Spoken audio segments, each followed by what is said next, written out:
This chap in New Jersey is back. Let's try it again. Dan. Hey, Nick, how are you? Good, thanks. Yeah, I've just been listening to some of these people. I mean, I know it's late over there in the UK, and having the late slot means you probably get quite a few people who've been drinking. But a little bit. I mean, they're really on it tonight, Nick. They're really on it on Friday night over there. Mm-hmm. Go on. I mean, these people that are talking about, I mean, the last guy, I've got a couple of points to make. I mean, the first one is these people who've been coming on and saying, I love this Kamala Harris. Yes. They can't tell you one single thing that she stands for.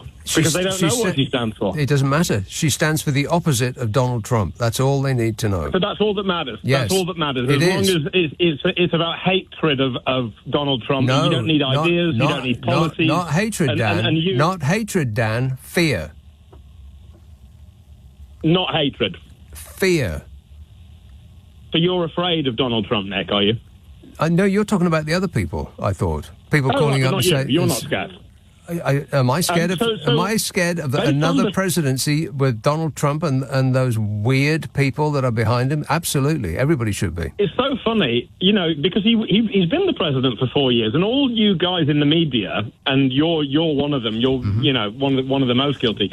Yeah. You media machine that keeps feeding this weird thing. I mean, so who came up with the weird thing? It's Tim Walz. Tampon exactly. Tim. They call him Tampon Tim. Yeah, you know why? It's because he put tampons in school bathrooms. Yeah, what an evil thing. In the boys' bathroom. No, yeah. that's not true. That's a misinformation that you read online. Absolutely. No, it's not, Nick. Yes, it is. I live in the United States, and I know people. A phrase I know you lefties love: lived experience. You know people. He knows people. Their truth. I do know people. Yeah. I do know people.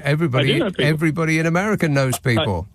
I know people who have... He knows people who know things. Lived experience. One of your favourite phrases, lived experience. I don't believe I've ever used... I don't believe I've ever used that phrase in my life. What do you mean it's one of my favourite phrases, lived experience? Of the left, of the media machine. You're part of that media because machine. We're all the same in your eyes.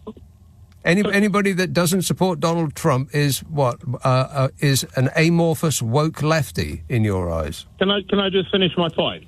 You have a point? I wasn't aware of that. I do have a point. Yeah.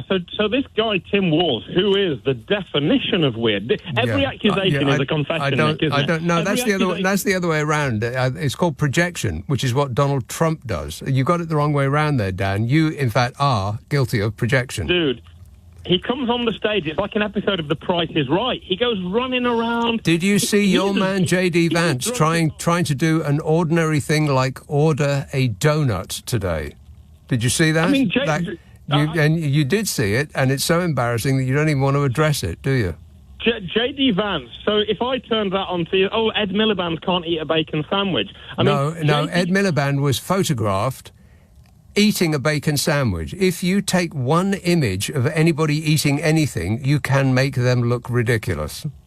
Yeah, and Ed Miliband looks ridiculous on many levels, but your friend Tutia Tia, I'm not sure that's true. Ed Miliband was made to look ridiculous trying to eat that sandwich because somebody took the photograph in the appropriate moment. But I don't think he looks ridiculous. This is it with you media guys. I don't think he looks... It's a one-way street, isn't it? It's a one-way street with you media guys. So what does that mean? Here. J.D. Vance in a donut shop is no different to your man in the bacon butty shop. Why do you think that Miliband is my man? Because all lefties think the same? You're a Marxist. What's the definition of Marxism? Oh, I think you know what the definition of Marxism is. No, I'm asking you, Dan. You used it as an insult. What does it mean? Let me it's not an insult. It's a statement of fact. Let me just. Okay, you don't know. All right. Well, you've delighted us enough. Back under your bridge, troll. 0345 6060 973. Just in text. Great shoe tonight. S8.